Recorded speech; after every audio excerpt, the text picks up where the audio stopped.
You shake my mind, you burn my heart. Ex-girlfriend is trying to control my life, take over my Instagram, and keeps DMing girls on Instagram to block me. Disclaimer, this is not my story time, it was sent to me on Instagram. So most of you know that this girl DM'd me and asked me to block her boyfriend. Well, I contacted her boyfriend, told her about it, and he told me his story time about her. I met my crazy ex last year. We actually started talking at a party. We live in the same city and have the same friends, so I knew about her. After the night I met her at the party, I decided to ask her out. I mean, she looked like a normal, sweet girl, but little did I know that she was gonna make my life miserable. So we started following each other on Instagram and exchanged phone numbers. We went to the beach and had a really nice first date. Again, super sweet girl. We went out on 3 more dates before I asked her to be my girlfriend. On the 4th date, she came over to my family's house and we had lunch. Of course, she made the best impression on my entire family. I mean, she kinda seemed like too good to be true, you know? She was super cool, easy to talk to, and really funny. The only person out of my family that did not like her was my sister. My sister told me that she got the impression she was only acting the way she thought I wanted her to act. I told her she was being paranoid and to give her a chance. So about 2 weeks into us dating, she started staying over at my apartment.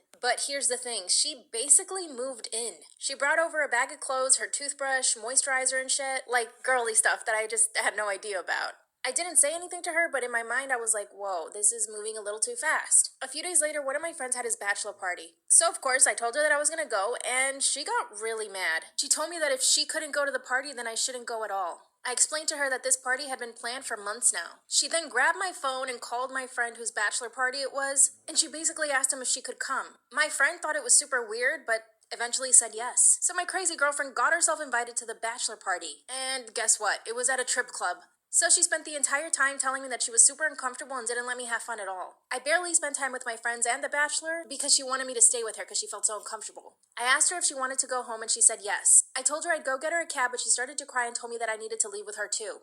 That's when I put my foot down. I mean, for her to show up to the party was bad enough, but now she's asking me to leave? I told her I was not going to leave with her and that she needed to give me space. She started begging and crying. I couldn't believe my eyes. She had never behaved this way before. I put her into the cab and she went home. Then she ignored me for 4 days and I had to beg her to talk to me. I told my sister what was going on and my sister got really angry. She said it wasn't normal for her to be behaving that way so early into the relationship and that I shouldn't be begging her. So I stopped. A few days later, she shows up to my apartment angry because I stopped chasing her. She told me that clearly I didn't love her. Mind you, we hadn't told each other we loved each other. When I told her I didn't love her back, she started yelling and running up and down the hallway in my apartment building. I told her to calm down and one of my neighbors came outside and asked if she was okay. She ran into my apartment and pretended like nothing had happened. This is where it gets crazy. Part 2 is up. Grilled chicken leftovers at each other's houses for over 2.5 years now. First, I hid them under Jordan's bed, and then she tied it on the back of Nina's car. Nina brought it up to school and waited to give it to Alyssa for her 21st birthday. When Alyssa found it, she saved it to give to Jordan for her 21st birthday, and we hid it in her closet. After Jordan found it, we opened it up to look at it. Then we immediately put it in Marissa's car, and she found it when she got home the next morning. 9 months later, I found it on my car and eventually gave it back to Marissa. Then Nina got it for her birthday, and we celebrated 1 year of having the chicken. And somehow Nina found it on our car and gave it to Alyssa for April Fool's Day. Then she mailed it to Jordan's apartment. I found it on my car and gave it to Nina the night before we left for LA. Then at Jordan's little sister's grad party, we had the caterers bring it and surprise her with it. A few months later, we burned the original box and put it in a new bag and had a little photo shoot for the chicken's 2nd birthday. Then Alyssa got it for her birthday again. Most recently, we snuck it under Jordan's tree for her to open Christmas Day with her family, which, by the look on his face, her dad totally seemed to love. So one day, I was on FaceTime with a boy who I thought was extremely cute, okay? And I had to go use the bathroom. But I wasn't going to tell him, hey, yo, I'm going to go take a fat ass shit. Like, no, I wasn't going to say that. So I was like, oh, I'm going to brush my teeth right now. Like, I'm going to put you on mute or whatever, right? I swear to God, I remember pushing the mute button, bitch. This is where it gets so good, bro. Like, it's...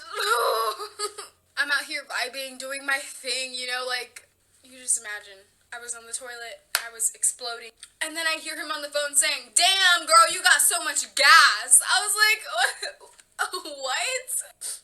Okay. So after I'm done with, like, everything, washing my hands and shit, I checked my phone and the mute button isn't on, which means he literally heard everything. I hung up. I've never talked to him since, bro. Like, reason why I never wore big dresses to school. Let me set the scene for you. 4th grade Joe, 9 years old, super perky and happy to be wearing a giant dress to school. You know, I don't know why I was. Maybe we had just gotten it. I was super excited about it. It was like a Wednesday. I was probably like, Mom, I want to wear this dress. And since I was mainly tomboyish my entire life, she was probably like, yes, wear it. So I took it to school. Oh.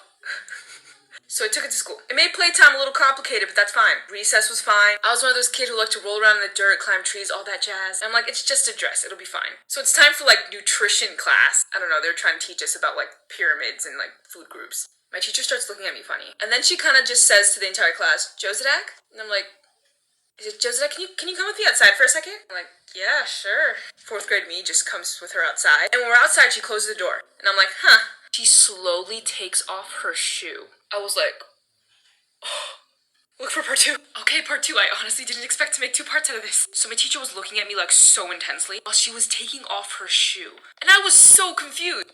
Miss whatever your name is, because I don't remember. What are you doing? And she goes, don't move. And I start panicking. But I do what she says.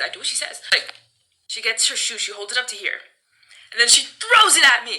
And I literally jumped. She hit me in the bottom half of my dress. The shoe went flying. You know what else went flying? Right next to her shoe was the giantest spider I have ever seen in my life. I think it was a tarantula, which would have been fine because tarantulas are pretty much harmless. But at the time, both her and I were freaking out. She literally knocked the spider out. Her aim was so good. I'm actually amazed right now. She's like, oh my god, I saw that on your dress when you came in and I had to get it off. I was like, thank you.